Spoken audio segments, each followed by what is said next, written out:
Hello there and welcome to the debut of the BSR Sports Podcast. From the fans, for the fans. I'm Blair McNally and I'm joined by fellow BSR Sports writer Kieran Auld. Welcome, Kieran. Alright, pleasure to be here, mate. Happy to hear it. Ahead of Saturday's crunch match of Glasgow Celtic versus Glasgow Rangers, obviously as you've all heard, we've decided to put together a Derby Day special edition, focusing on one of the most eagerly anticipated fixtures in Scottish football history. On that note, I'd like to introduce to you a guy you've probably heard of already, Ryan118 from YouTube. Welcome, Ryan. I'm very flattered with the introductions you give me, Blair. I'm honoured that you've asked me on. It's a good pleasure. I'm hoping Kieran doesn't slag me rotten for the next hour, but we'll go on. Some interesting conversation, and I look forward to it. Big YouTuber on the channel now, can't wait. Our final guest this evening brings the Blue Nose side of the city to put an argument as solid as Derry's walls up. Welcome, Scott Hamilton.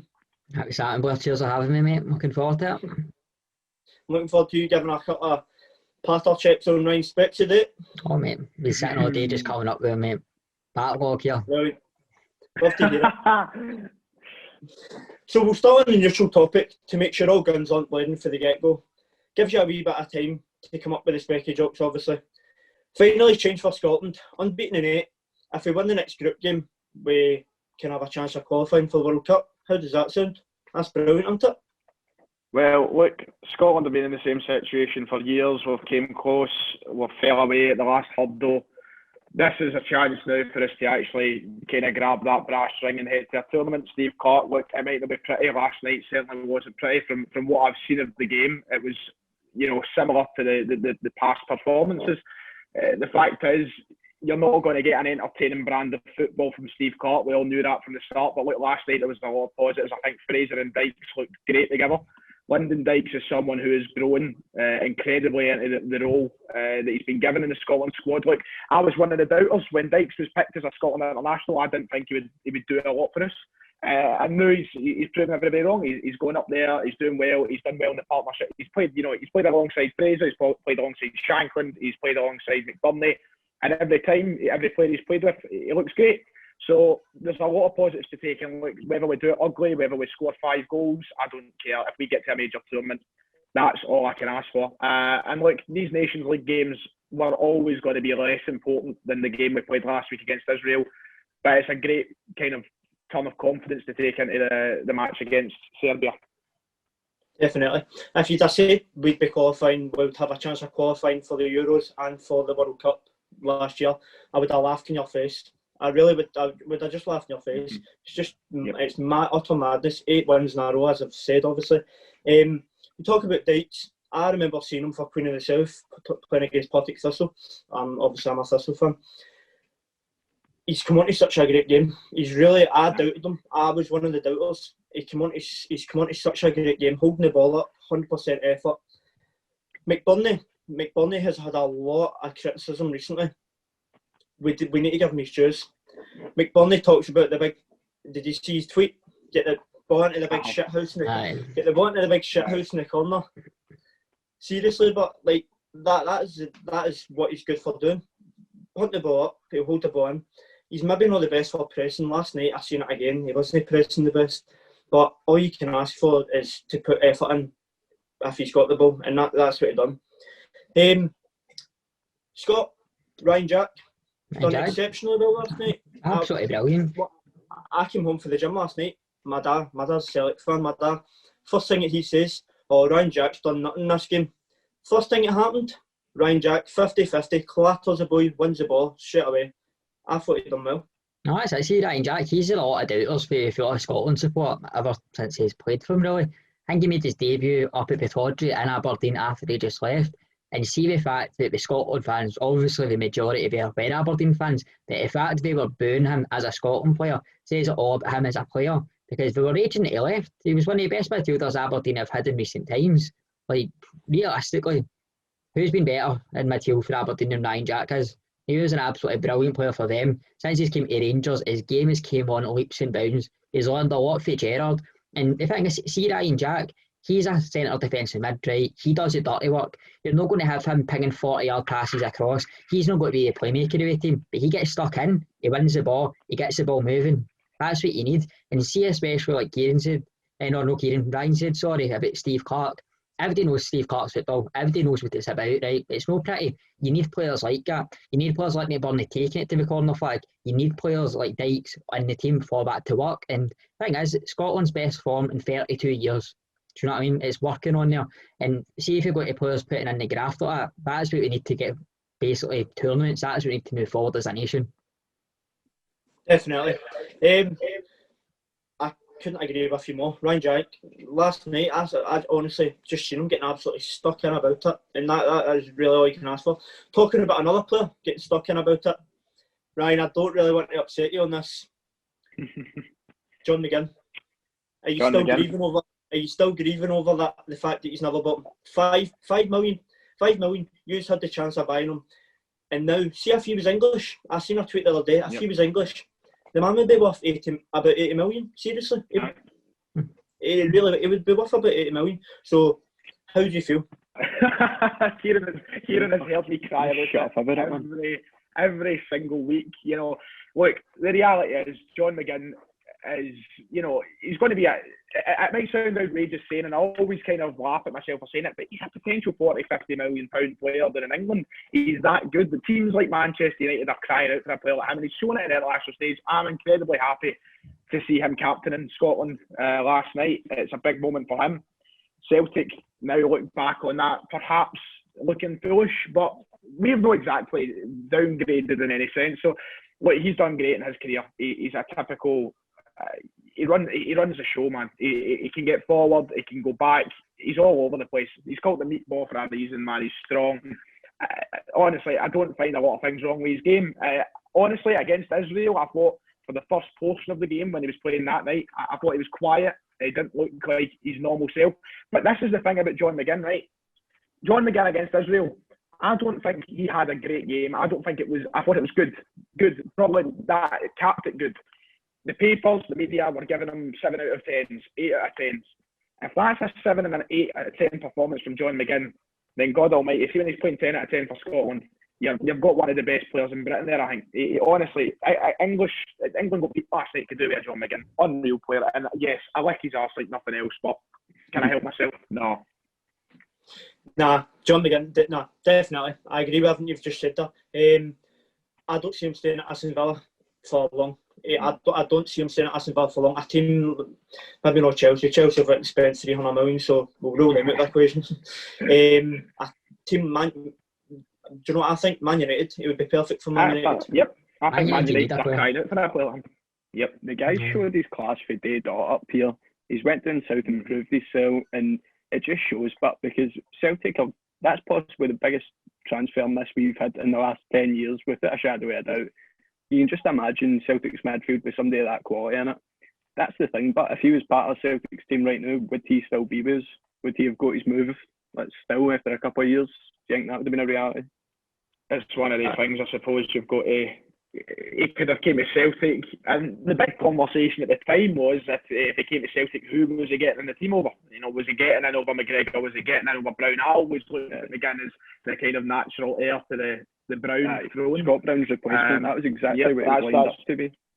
That's what it looked like. It looked like it was for me. With this foot and that, if he did go to Celtic before he went to Villa, I think he could have potentially been here for big Celtic man. Could have stayed for 10 in a row, but it's all in hindsight, isn't it? Like you can't tell. It could have been a completely different. A wonderful thing. Aye. Yep. Talking about obviously Scott Brown's close to retiring. Another player close to retiring, Charlie Mulgrew, left out of the Scotland squad. Do you think that's his international time up? It should be. I'd certainly say so. I mean, the guy, he's put in a shift for Scotland early years, but I mean, as he ages, he's just going to decline. And I mean, who is it he's at now? Who is it he's playing for? Is it Wigan? He was on the Wigan, yeah. He's on like he's playing. Apparently, he's playing at centre mid now. What's that about? Apparently, he's in at centre mid. The guy plays everywhere, left back, centre back. Show him anywhere you like. It's the utility. But he was playing. Did he not play centre mid with Aberdeen? Nah, he's just been moved out of the shop, hasn't he? Proper utility player. Aye, He's definitely. put a good shift in for Scotland, right enough. But as both Scott and Kieran said, I think his days as an international are long gone, and I think that was mutually agreed by all fans, whether it be Rangers fans, Celtic fans, everybody who supports Scotland knew his time was done. Like, there was no defending his place in the squad. I think, especially towards the end of the Strachan era, the kind of McLeish era as well, he just did not look like the player he once was. And that was met with a lot of criticism, and now he's at the squad, probably quite rightly. Yeah, Players that definitely. are getting in the squad now as well that are deserving of their chance, and it's not about, you can get rid of that sentimental value issue, him being in the squad for years and that, and putting in the shift there the years. If he's not good enough to play in the team, there's players lining up at the door to get in, so you've got to let that happen. It's just natural. Even with Adrian, do you know who I thought was absolutely brilliant for Scotland? I hope see big Andy Considine. He was absolutely solid. Unreal, man. I can begin. That's an Aberdeen player, I'm pretty sure, so that's what you know he's actually been well. Aye. Wait, he's been, that's a prime example. Like, we're talking about players who've been, Charlie Mulgrew, he's came, he's done his time. We've had players knocking on the door for an opportunity. This guy's made 500 odd appearances for Aberdeen. He's waited patiently, and he's came in and it looks as though he's a young boy, and it looks as though he could do it. He should have been in the team 10 years ago, maybe was the answer we've been looking for, but it's not just him. You've got Declan Gallagher, Scott McKenna, all these players who wait for a chance. But you're spot on with Considine, man. He's he was drafted into the team, a lot of people laughed, and now he's arguably got to keep his place with how well he's played. Aye, definitely. Like, Considine, did you see? Fair enough. He's come into the, what age is he now? 32, 33? 33. And he's come in and non-stop. All I've heard about is the commentators mentioning him. Like, fair enough, mention him once, twice, 3 times. The commentators have been non-stop about him.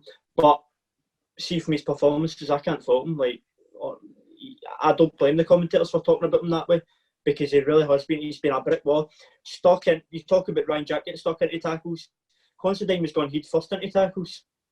Just shows you, Considine, I think, is the centre-back we've been crying out for. Liam Palmer, I thought he was solid, but he's not a Considine type player. Considine will go to the death for you. We've needed that type of player like that since Scott Brown's left. Considine, he drives the team on with his aggression, and it showed. Is that 2 clean sheets now in a row? Yep. That's right. Unbelievable. When was the last time we had that? Can't even remember.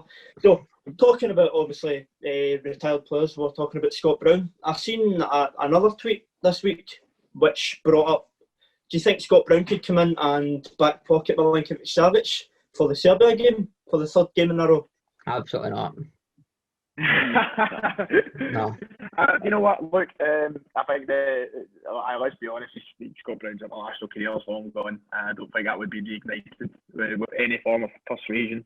And even the most optimistic Celtic fan cannot say that I'm confident of Scott Brown coming in and doing that against Serbia. But you never know. We've done that against Lazio. Who knows?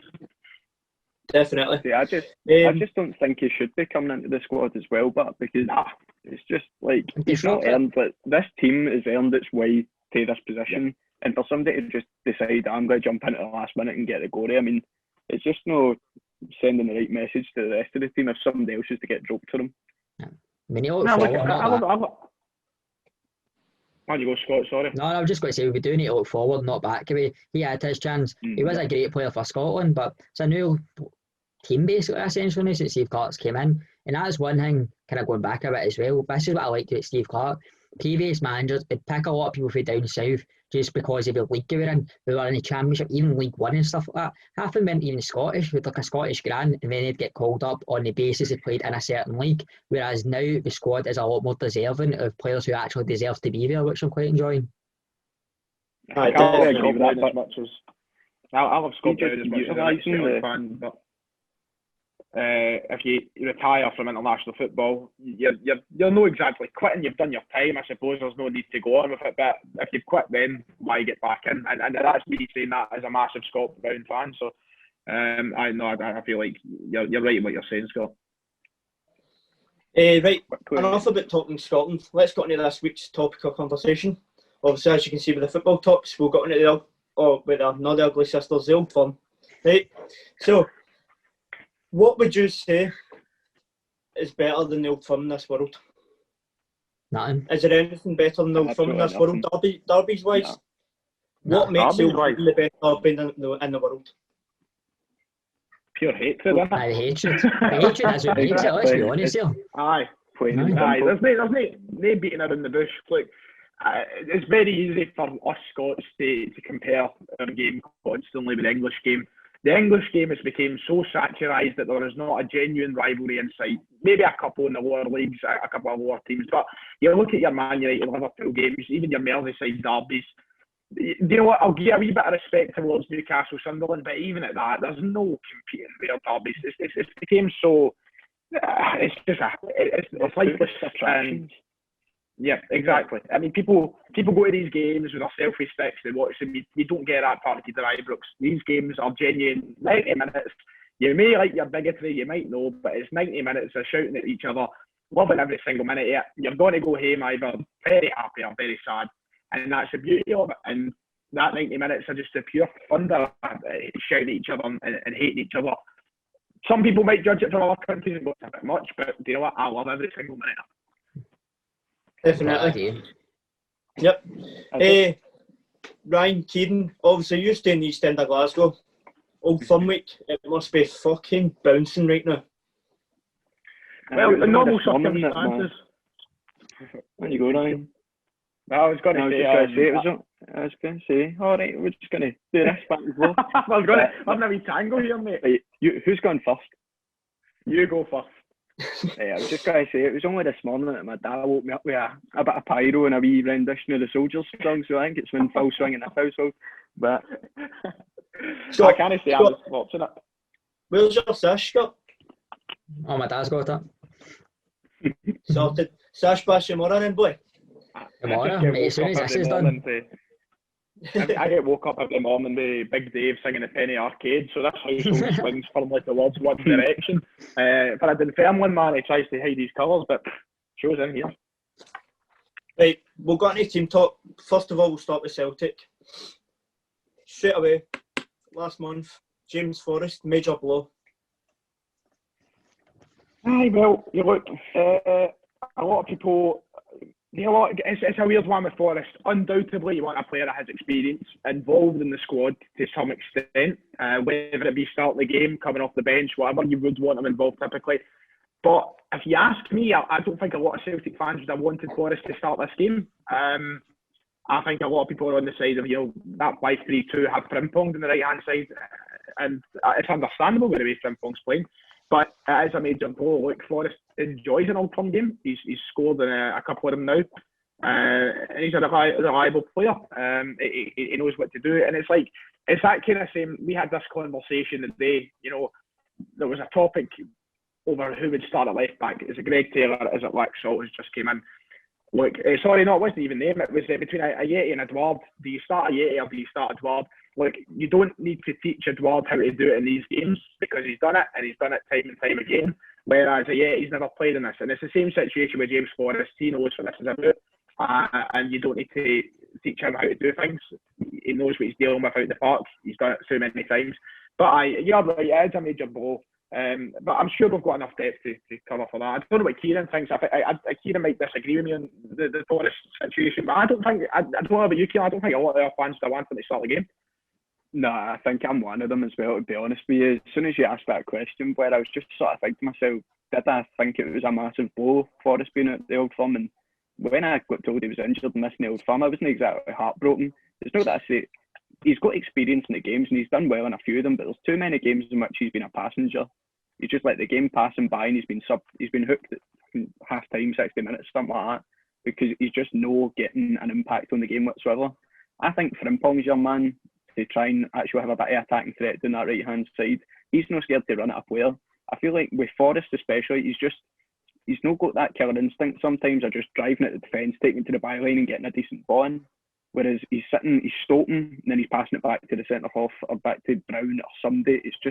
It's negative sometimes, and I think we can't afford to be doing that against Rangers on Saturday. On to another topic. Lee Griffiths' return. Go on his return. Saviour. Can Lee Griffiths be the saviour in this week's Old Firm? it's his big chance, isn't it, to prove himself after all this, coming back to it.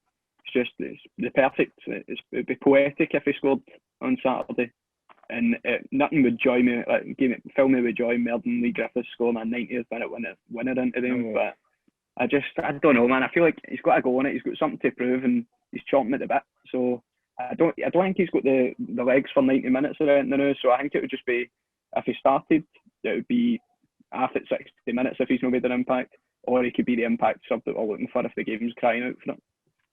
I feel like I'm going to get this thrown right back in my face after saying it, but I can pretty much, I feel like 99% guarantee that Griffiths will not start the game on Saturday. I don't see any way in God's green earth how Neil Lennon doesn't think he's better coming off the bench. Like, if we're struggling with half an hour to go, he's the player you want coming off the bench. As much as I like Kamara, as much as I like a Yeti, out of the three of them, I'd absolutely take Griffiths coming off the bench any day. And people might flip that and say, why would you not just want him starting? I think Celtic take their time to get going in games, and that's been proven this season. We've waited a long time. You don't want to burn out a player of Griffiths' quality and energy 60 minutes in and then get going. For me, I think Lennon will be smart to realise he's a weapon coming off the bench. To some Rangers fans, it may just be a weapon, but I think that he's certainly going to have an impact to some extent. I think if he decides to play him, and I think he will. See, I feel the exact same way about Kamara. See what you're saying about the impact sub. Like, that's 2 times this season we've seen him score goals. For example, at St Johnstone, he got hacked on the edge of the box. He didn't go down and play for the free kick. He got right back up and put it in the back of the net. That's the sort of determination that you're looking for, especially an impact sub, because he's coming up against tired legs. It's exactly what you're wanting. And I think could it be his big chance at the weekend if he comes off the bench? See, I really like Kamara. I would love Kamara to do something. I think I actually predicted him on my channel to score one of the goals at the weekend, but I think the thing that many Celtic fans, probably of all their support, will think about Kamara is those wasted chances. Despite, I think he's done really well, and that goal against St Johnstone, a prime example of it. But I think a lot of people think back to the chances he should have scored, and he didn't manage to. And that might go against his favour in terms of the Celtic support, but only time will tell. So, hearing from a couple of sources, Olivier and Cham has come out and said that Edward is fit and healthy. He's keeping himself well, and obviously, if that is the case, Edward surely has to start. I would agree. Look, there's a big question whether or not he will be definitely available for the game. Neil Lennon will probably speak on that in the press conference. As we recall, that'll be tomorrow, I think. But if he is fit and healthy and he is able to play, absolutely. And people will probably come back and keep saying, he's looked rotten the last few games. He's looked as though he's not there. Yes, it's true, but once again, I mentioned it briefly earlier, he's been here, he's done it, he loves these games, and ultimately he's a big game player. I can't think of many big games that Edouard has let us down massively.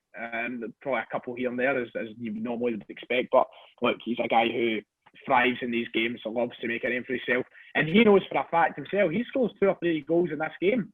The Cubs come looking, and I know it's not a nice thing to think about, our best player leaving us, but that's the sad reality of it, and he knows that as well. So I'm sure he'll be up for it. I'm sure he's ready to go and score goals if need be. Definitely. Staying on the topic of COVID, I'm sure you might have seen the Christopher Ayer rumour. How did you feel about that? Well, it's not true, is it? Like, no.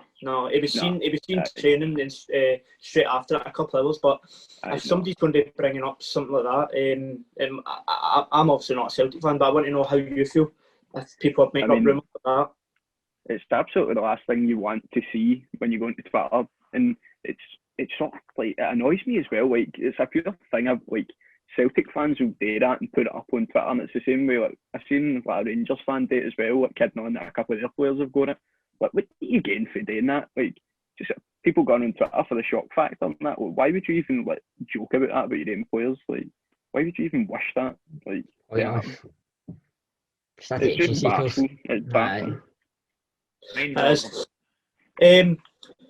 Neil Beaton obviously has been playing superb for Israel. Does he get a start, Ryan? Well, he's not only been playing superb for Israel, he's been playing superb for Celtic, and he would get a start. He's one of the players, Kieran Auld, right in saying he's one of the players that's out. Hamilton and Youtuber. He's Hamilton and Youtuber, both. Is Beaton and Hamid out?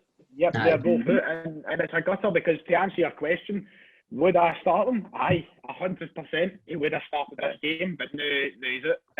He has worked so hard as he normally does, and he's got to miss out the game sadly because of the situation we find ourselves in. Look, just very quickly, I think the international break was stupid. I don't think it should have happened. That's my opinion. I think they should have been postponing international football. But look, as I said, with the situation on the right hand side, we've got enough depth there to start this game and win the game. You've got Christopher Jullien, you've got Christopher Ayer, and you've got Shane Duffy. Those three for me are good enough to do this. I know Jullien has missed the last couple of games, but last season he was in the team of the season. He was solid, apart from playing against Lyndon Dykes. Got a wee bit nervous, didn't he? A wee bit nervous, aye. You know what? Against Rangers, I think he'll look fine. And I think he'll be able to deal with the pressure. Beat on, yes, would have loved him to play though. Yeah, definitely. I think Shane Duffy also brings that sense of aggression in defence. I think we all expected Jullien to come in and bring that, and he's not really brought that sense of aggression that Celtic have missed at the back. Julien's a bit of a sand dancer at times, and as we all know, Shane Duffy, he's just an absolute madman. So obviously, perfect for you if you've got the aerial threat in Jullien and Shane Duffy, who will just get stuck into absolutely everything. We'll move on to the topic of Scott Brown. Is he past it? And if he is past it, where does he go from here? Kieran, I'll let you kick this one off because I feel I've made myself very clear on my channel about my thoughts on Brown. So I'll let you see what you say first. You see the debate about Brown coming up every single season, and every season so far he's managed to put everybody that said that about him, put the doubters to the back of his mind, and he's played his own game. And for the man to still be playing at the level he is, I mean, granted, you can tell that he's definitely coming into the decline of his career. But I mean, the man can still do a job for us. Whether that's playing every game, I don't know. But you see, if you watch that St Johnstone game, you could see the presence that he had on that pitch. We looked lost out there, and as soon as he came on, Griffiths came on as well, obviously. But he just brought that aggression and pushed us forward. And that's exactly what you need, and especially in this game coming up on Saturday. Like, he's irreplaceable in a sense. But the amount of people that you've had calling for him to get dropped for Turnbull and Sham, like, granted, they're different players, they bring something different, but Brown, his mentality is just irreplaceable in that team, and it showed against St Johnstone especially. Definitely. The reason I'm bringing that up is I've seen a lot of people talking about the fact that, say, Turnbull dropping it to centre defensive mid, or in Sham replacing him. Personally, I think it's stupid. Scott Brown's got that sense of aggression, as we spoke about with Shane Duffy. He's got that sense of experience. Celtic, they've got the experience, but Scott Brown is experienced to the next level. I remember hearing about it was a Gordon Strachan interview, and he spoke about how Celtic played AC Milan, and he just stuck Scott Brown on Pirlo for 90 minutes, and he came away with a 2-1 victory at Celtic Park. It shows the mentality that the man has, that he can match any player in the world. Despite the age, he's still, I feel he's still probably the best midfielder Scotland have had in a good while. Centre mid. Rangers fans, Scott, you'll probably say Barry Ferguson. I think Scott Brown is a good rivalry for Barry Ferguson if you're talking about the best Scottish midfielder in a long time. He's outstanding, and I think people are just stupid to even compare people like Turnbull for replacing him. He might be old, he might be getting older. I still see the same Scott Brown. Brown, yes, so many positives. I think you've hit the nail on the head with Scott Brown. I think everything you say there is spot on. But there is negatives. If you asked me a month ago, Brown would never been starting this game. He was in poor form, and he's picked it up 3 games in a row now. He's looked great. He looks back to what is Scott Brown's best. The point that you bring up about Turnbull, though, you're absolutely right. I just would like to throw in, Turnbull's not a central defensive mid. Anybody who thinks Scott Brown can be replaced by David Turnbull, I've had that comment a few times now. Like, why is Turnbull Brown's replacement? No, he's not. He's not even close to the player that Scott Brown is. Turnbull likes to move forward. If you watch Turnbull at Motherwell, Turnbull used the ball to control every play. He'd roll forward, he'd shoot from range.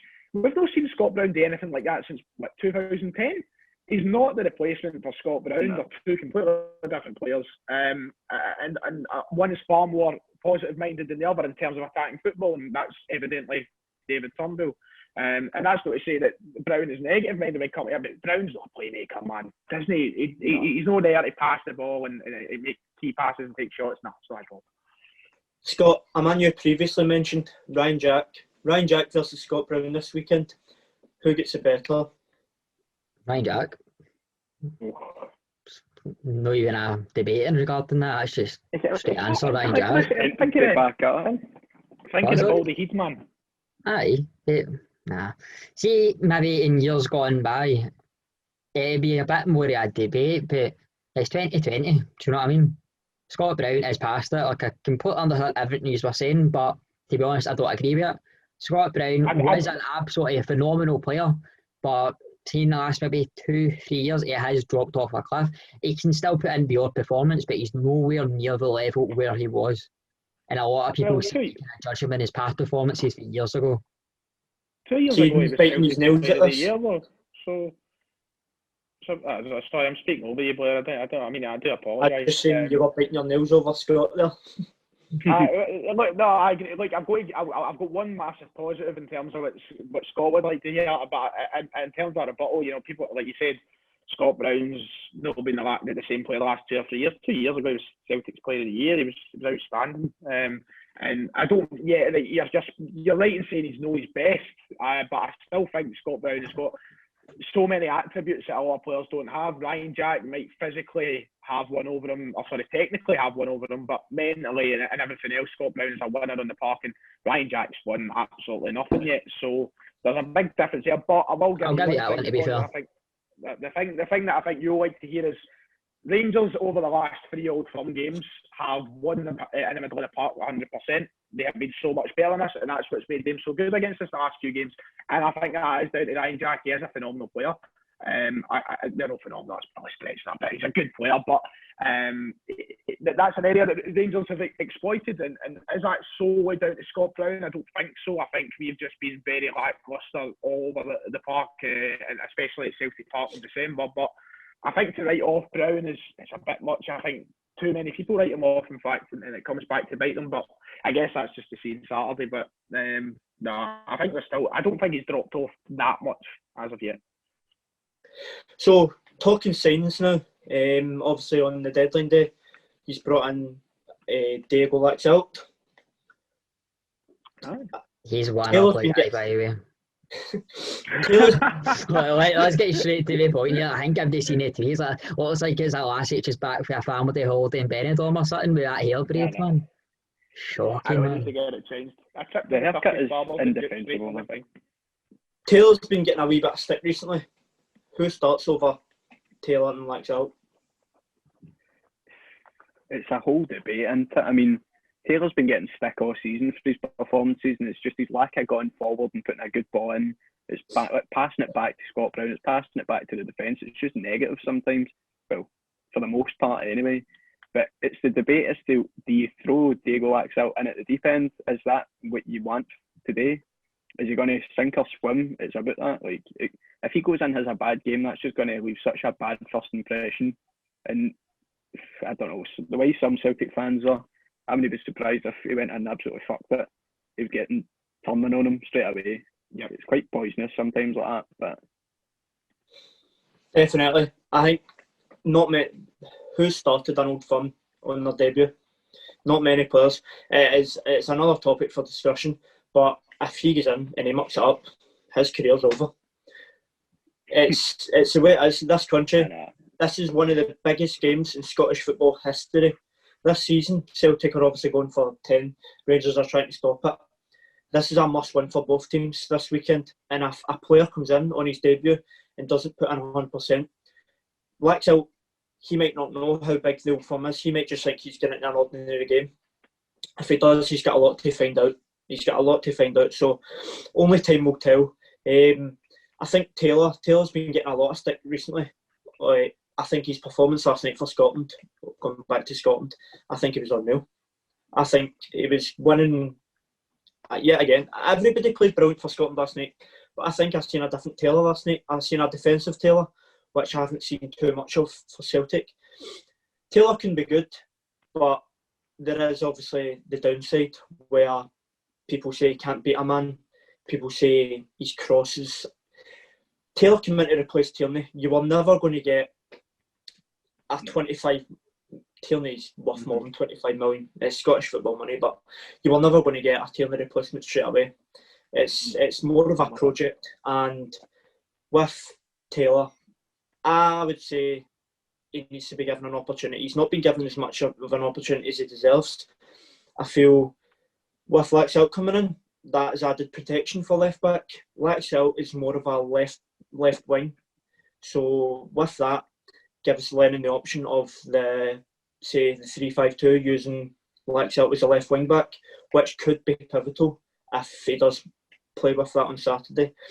If he's playing defensively, I think Taylor's the way to go. Obviously, as Laxalt, he's not grown up as a defender, so it's a decision for Neil Lennon to make. Well, whether or not it does, that's down to his ginger popcorn teeth. So, I think the problem is with Greg Taylor is last night. I think what you seen was just Steve Clarke's Greg Taylor. That is exactly what was on the park. You know, he knows Greg well. He's coached him at Kilmarnock. He knows what to get the best out of him. You touched on the fact that coming in and replacing Tierney was always going to be hard. Celtic fans have got far too much of a... There's a big problem with Celtic fans thinking that guys can come in and just replicate their predecessors. And Taylor's a prime... Look, Taylor's a completely different player for Tierney as well. The same aspect as Brown as with Turnbull. Taylor at Kilmarnock was an incredibly defensive fullback, and you touched on it perfectly by saying how defensively well he was last night.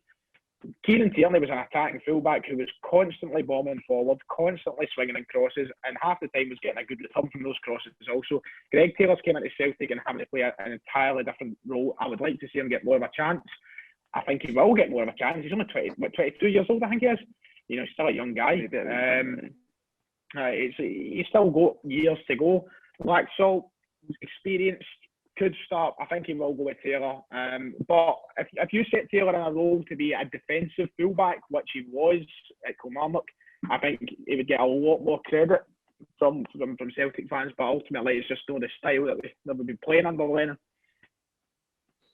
Yep, definitely. We'll just go on to a wee Charlie Nicholas quote. Celtic have had the worst transfer window ever. Neil Lennon will not be happy with it. What do you take from that? It's just Charlie Nicholas, isn't it? Absolute nonsense. That's one of the things Celtic and Rangers fans will agree on. Charlie Nicholas is an absolute idiot. It's crazy for somebody who's a Celtic legend, you know. Sorry, Kieran, you go. No, just saying he's just part of that select group now, ex-players that just say stuff for the shock factor. They're just saying it to get attention, get clicks on websites, and that's it's literally just about that. I don't know if he believes half the shite he talks, to be honest with you, because absolute nonsense that comes out his mouth. Like, it's him and Chris Combs as well. I don't know how you can both be such big figures for the club and just slate them every week in the papers. Like, I just don't get how it's just doing it for the attention.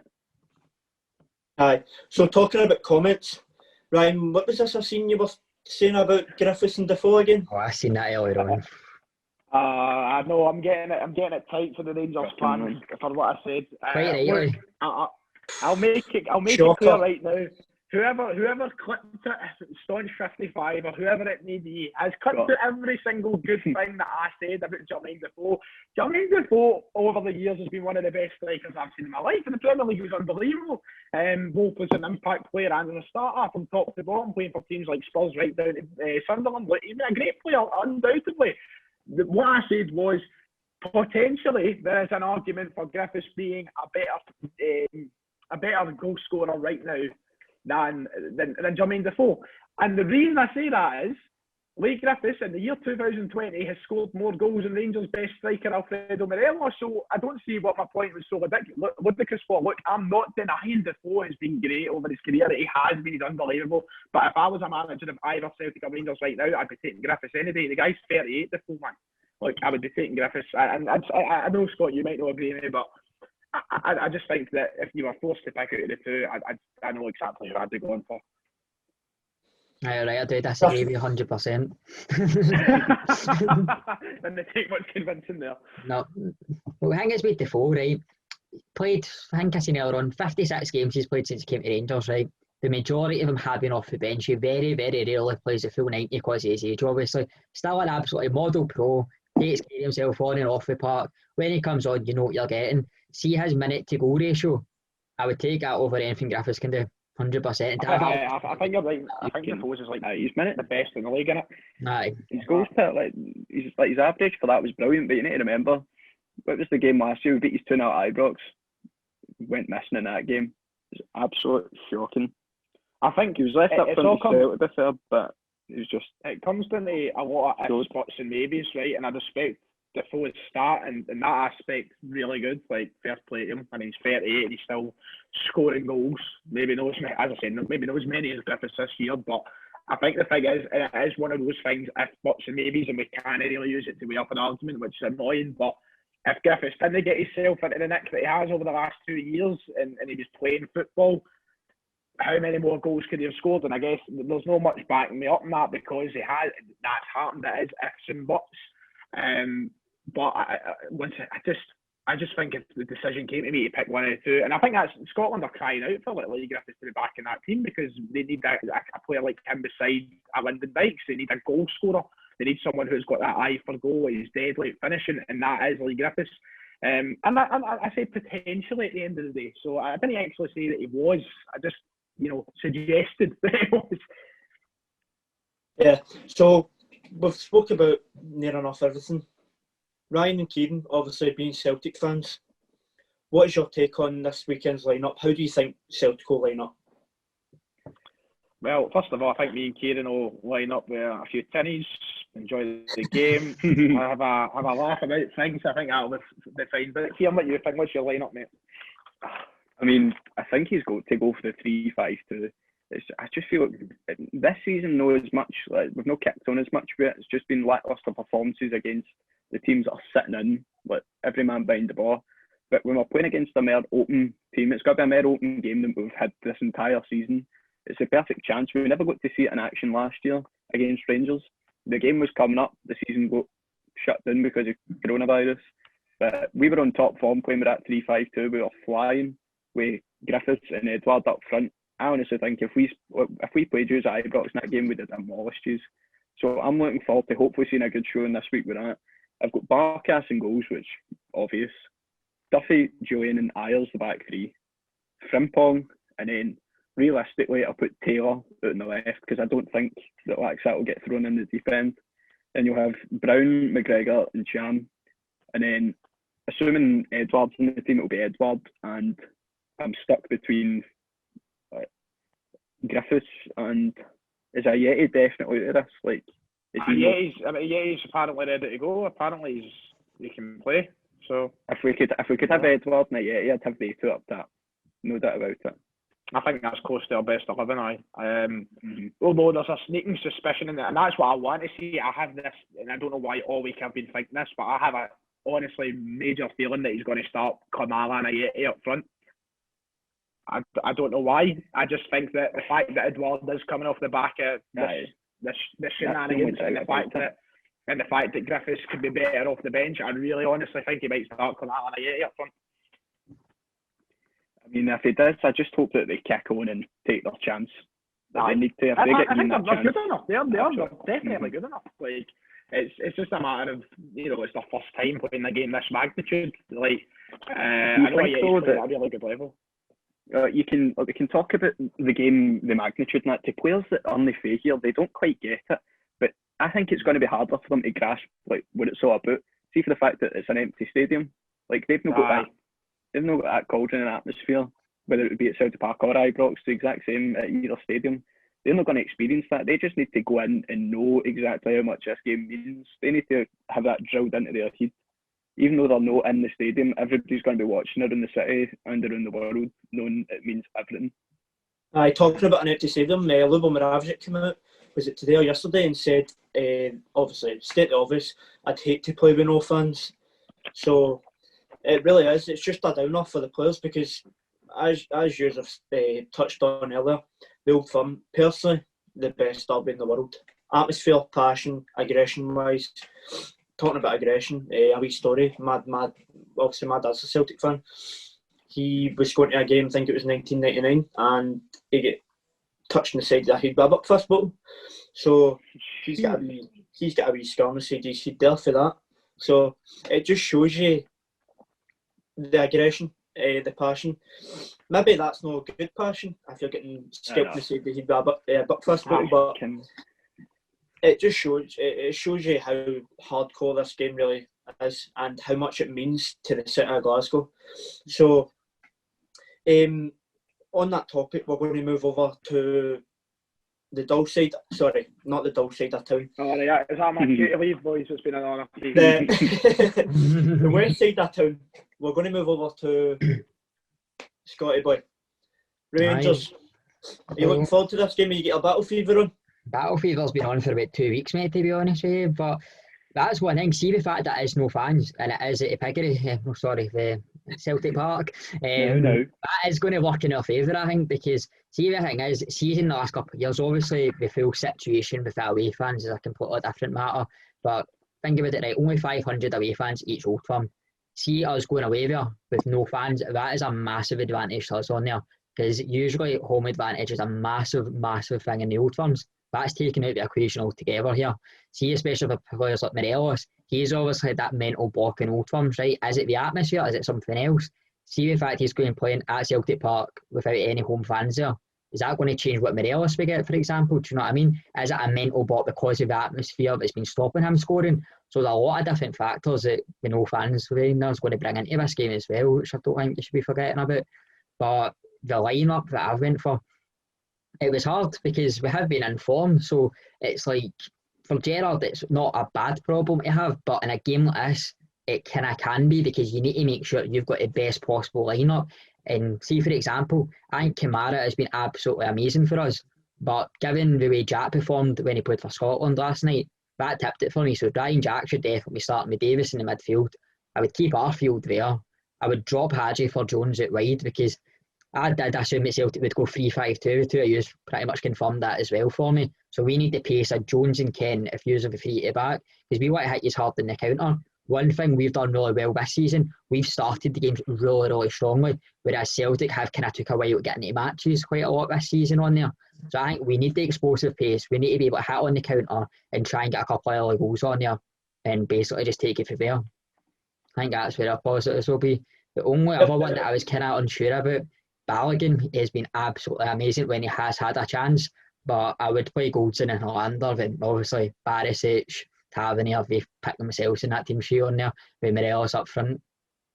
Yeah, obviously the question is whether you do go with the 4-3-3 or you do adapt to your alternate position. Talking about, you were saying bringing in Jordan Jones, Brandon Barker scored against Ross County. Why does he not get a start? He did. Barker, he surprised me, to be honest. See, last season, a lot of the Rangers fans, including me, had wrote him off because sometimes he just didn't look up to it at all, and it was really frustrating to watch at times. But since pre-season, and even when he has had a chance this season, he has looked great.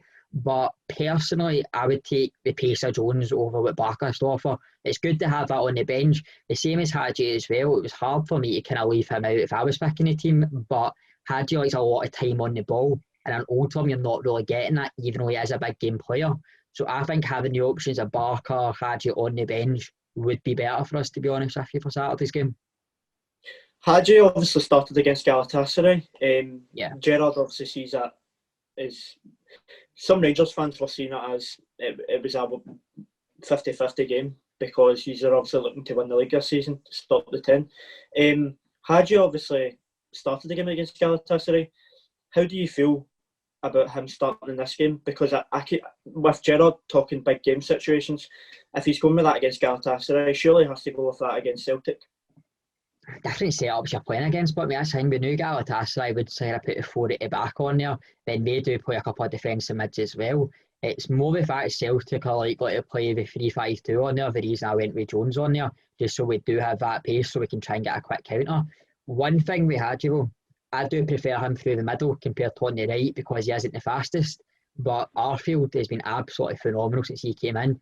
in my opinion, he's been our best player over the last month, so it's kind of a no-brainer not to drop Arfield. He has to start through the middle on there, and that's what kind of led me to maybe leaving Hadji out. But it was a difficult one, but I definitely think Jones is a better option than Hadji for this game.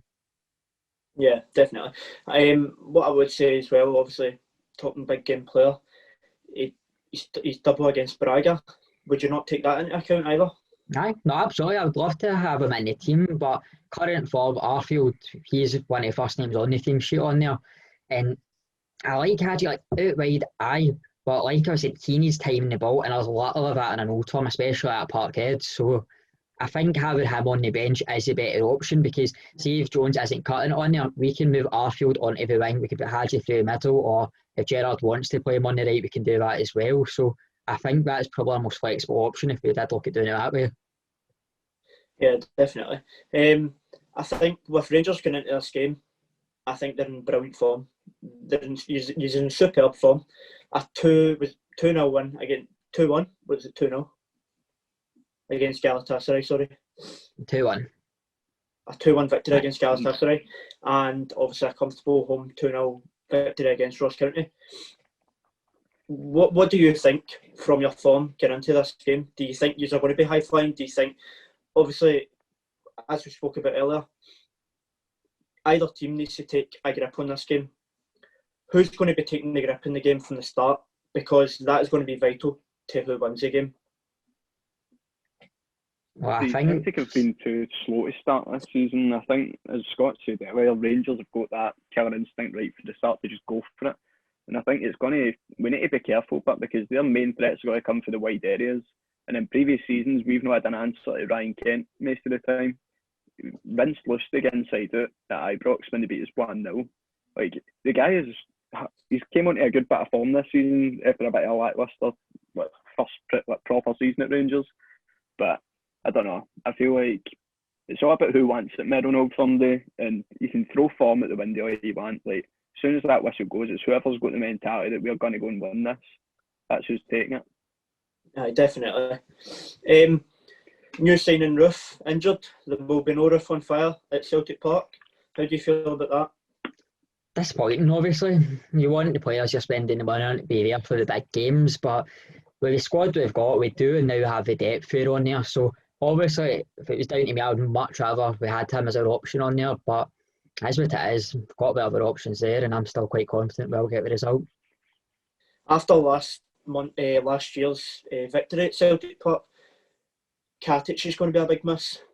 How do you go around changing that from, obviously, it was at 3, 4, 5 corners in a row, and eventually Katic scored from the fifth one? Aye. How do you go around changing that?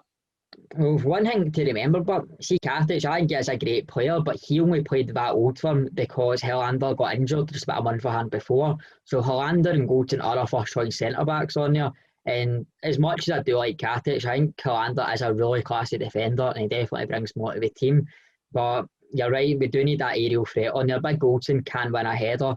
Barisic can obviously hit one in one side, Tav in the other. So I guess we just need to try and make the most of the chances, maybe try a different play rather than just punting it in, hope for somebody gets ahead to it. Because I think realistically, Goldson would be our probably only aerial threat in there to get a proper good header on it. Yeah, definitely. Even with Ryan, your man Shane Duffy coming in, he's going to be even more a threat. He's scored how many so far this season? I think he got 2 in his first 2 games, and the chances keep coming. It all comes down to delivery for Shane Duffy, and he said that. I think it was after I can't remember what game. It was one of the games he scored. It came out and he says, look, if Ryan Christie keeps delivering balls like that, I'll be scoring 10 goals this season. He's always going to be a threat in the air. He towers over people. And look, he's got it down to a T. He's got the sort of, I think, last season we built so well on set pieces because I thought for years, and I would sit, me and Kieran would say the same thing. When we sat at Celtic Park, we got a corner. There was no point getting excited. You were going to get nothing for it.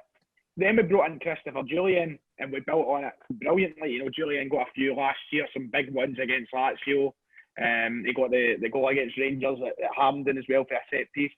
He's good at, well, the discussion is still going on. Talk about that. Well, we don't talk about that. It's past now. It's past now. But look, he's done that in New Duff. He's been added to that. So like, if you're having him and Julian play together on Saturday against Rangers, it's just a matter of delivery. Get it in right.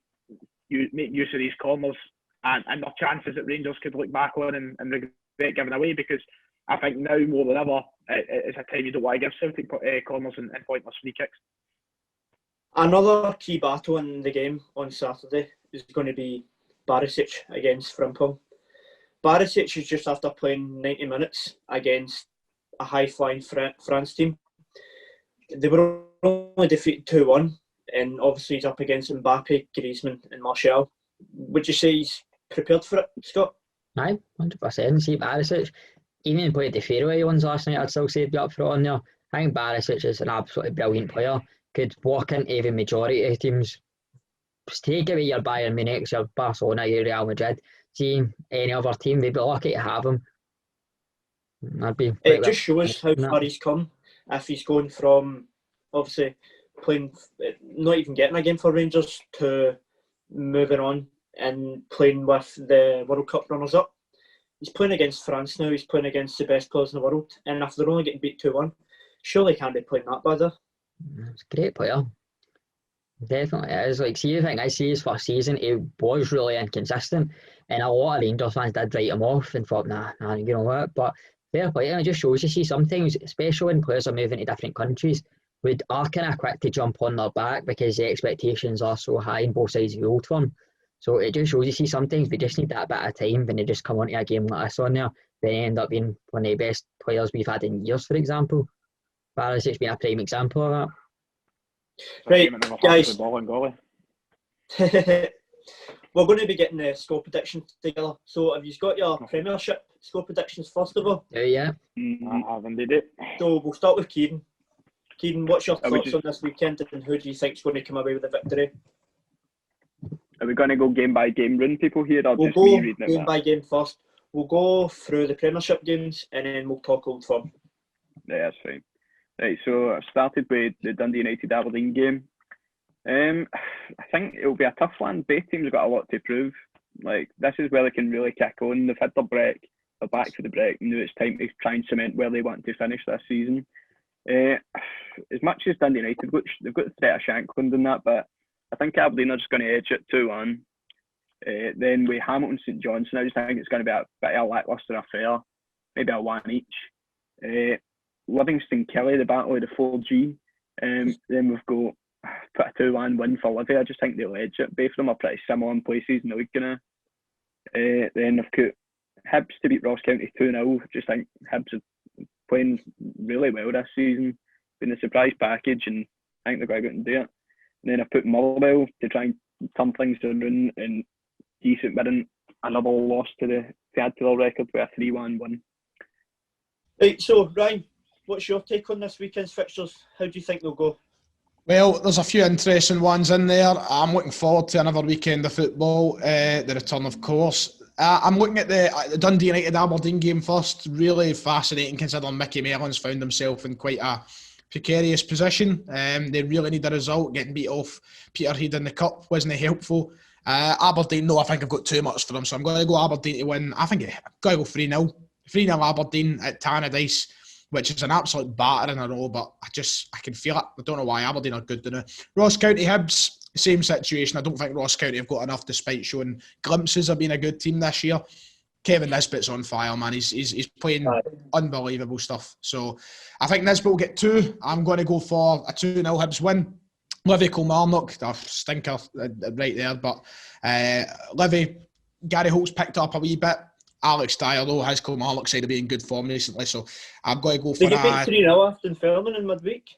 Fair enough, they were playing the boys, that's right. They had well, do you know what, the big myth was busted, wasn't it? That they were saying, we'll play our boys, and then it turns out Dunfermline's team was a younger average age. But in the league, they've been really good the last few games. Will they recover for the Dunfermline loss? I think they will. I'm going to go for a 1-0 Kelly win against Livy. Hamilton St Johnstone, another one that's not too pleasing in the eye, but Brian Rice, he was really angry after his team's Oh, big Chipper, mate. Big Chipper. He was not happy at all. He heard him calling out the fans. He needs a result. I think they'll get it. I'm going to go 2-1 Hamilton. And then finally, St Mirren Motherwell. As I think I mentioned it briefly in the show earlier, but I think if St Mirren get humiliated here, it could be the chop for Jim Goodwin. Maybe not quite the chop, but it'll be close to it anyway. I'm going to go Motherwell 1-0 though. I think St Mirren will have to defend for their lives. All right. So we'll move on to Scott. Scott, what's your take on this weekend's fixtures? How do you think they'll go? Well, there's a few good fixtures on this weekend. Obviously, take away the Old Firm. There's still a few decent games like Aberdeen against Dundee United. For that one, I do kind of agree with Ryan. Do think Aberdeen will run away with it, but I do see Dundee United getting a goal, so I'm going to go with 3-1 for that, because at Tannadice, players like Shankland and stuff like that, you always fancy them to get at least one, so 3-1.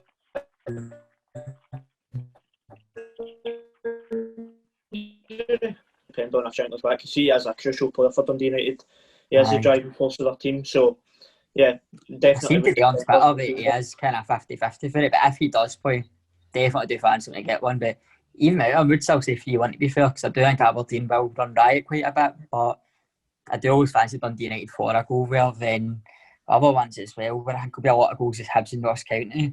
For that, just the form this week's been in, I would say 4-1 to Hibs for that one. I can see that being an absolute pumping, to be honest with you. Then El Plastico, Livy Kelly. Boring game. 1-0, I'd say to Kelly.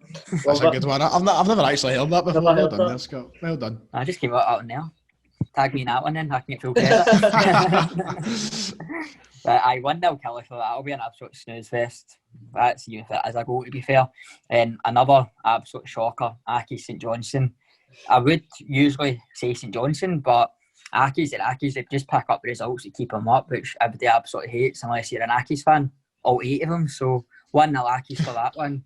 Then St Mirren, similar thing. Goodwin is under a lot of pressure for that, so I don't fancy him at all. Anik was brilliant when he played against Rangers at Ibrox, but even then I can still see a 2-0 Motherwell there. I think that will be the beginning of the end for Goodwin, if not the end straight away for him.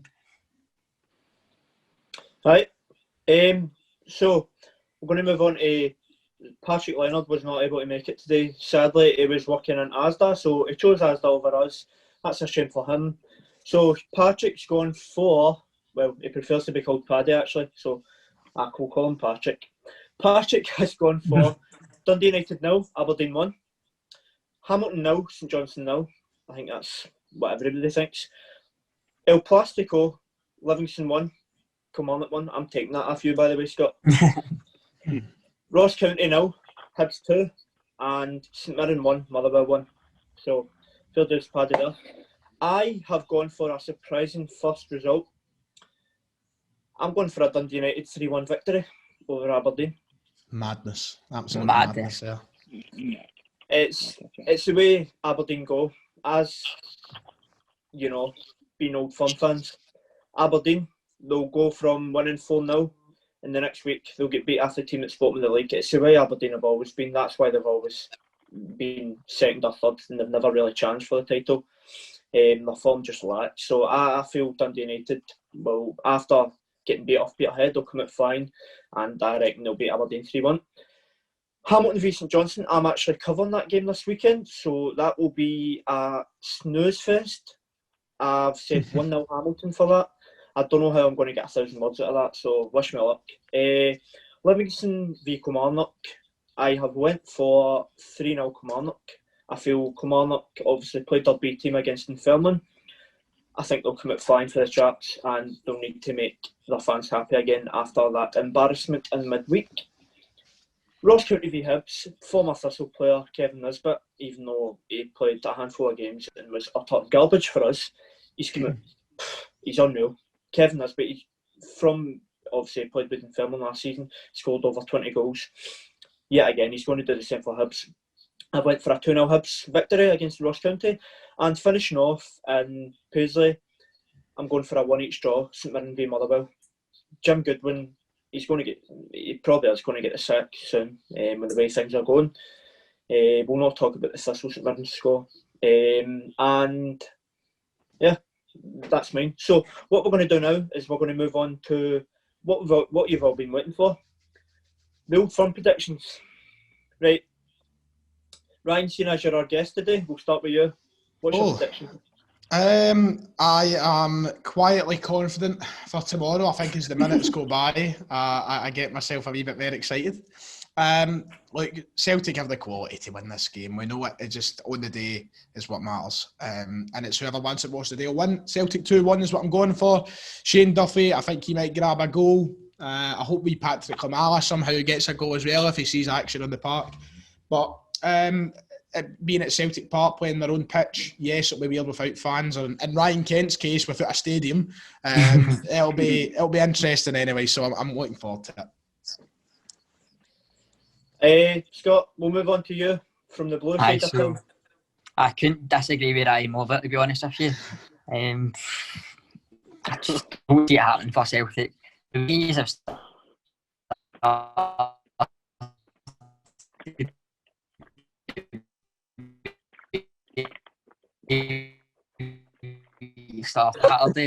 the way we've started, man, we're unbeaten. The confidence is brimming. It's about the actual performance, so that's what you need to focus on. And see what, you know what, fair play is because you hadn't played your best and you have picked up the results, but I think we're going to be too much choice tomorrow. I'm going to go with 2-0 Rangers. Morelos is going to get that goal that he's been caving for so long, and a Tavernier penalty because penalty Rangers, let's be honest. Couldn't have wrote it any better. Kieran, we'll finish off for you. As a Celtic fan, you're obviously going to go Celtic victory. How are you going to go with that? Is it going to be a big victory or is it going to be a close contest? Nah, it's going to be a close one. This is possibly the most nervous I've been for an Old Firm in a very, very long time. But not a chance. I'm not doing that, man. I end up going the other way if I try and predict that. But, nah, I'm going to go. Come on, Kieran. It's usually me, Kieran. You take a turn at doing it for a change. Come on. 5-1. Watch a 0-0 either, man. I'll go for a 2-1 Celtic win. And fuck it, man, a wee Greg Taylor surprise goal, man. Doesn't he get any bit? If Greg Taylor's scoring any goal, it'll be into his own goal, let's be honest here. Aye, definitely. So, Paddy's gone for a 2-1 Celtic win. Yeah. I'm going to keep it neutral. I'm going to go with a 2-each draw. I'll go with a 2-each draw. But there's going to be a last minute goal in this game. Whether it's a last minute equaliser or, well, it has to be a last minute equaliser. Something to say there. Come on. Moving my marbles there. I'm going to go with a 2-each draw. So on that note, we're going to finish up for the day. Thank you for joining us on this Derby Day podcast. BSR Sports, we're trying to create a movement here, bringing you behind the scenes content like no other.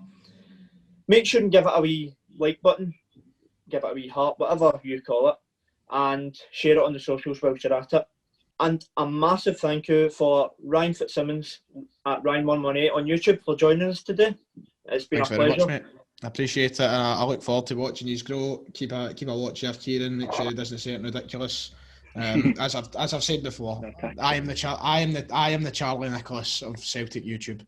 That's me. Utter shite. A big thank you to Kieran and Scott for joining us as well.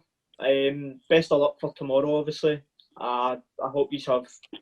Well, I can't hope for both of you because one of you is going to be getting him greeting. Even though you will win the house, in fact, you won't be getting him greeting. One of you will be greeting at the end of the game. So, best of luck for that. Whether you're a Celtic fan, a Rangers fan, or you're neutral, I wish every one of you successful this weekend. That's unless you're a Clyde fan, because you're getting your arse handed to you. We're not easy this weekend. Go and check out our Scottish Premiership review on our BSR Sports.co.uk page. We'll see you next week and give you some more push parter. Until then, it's a goodbye from me.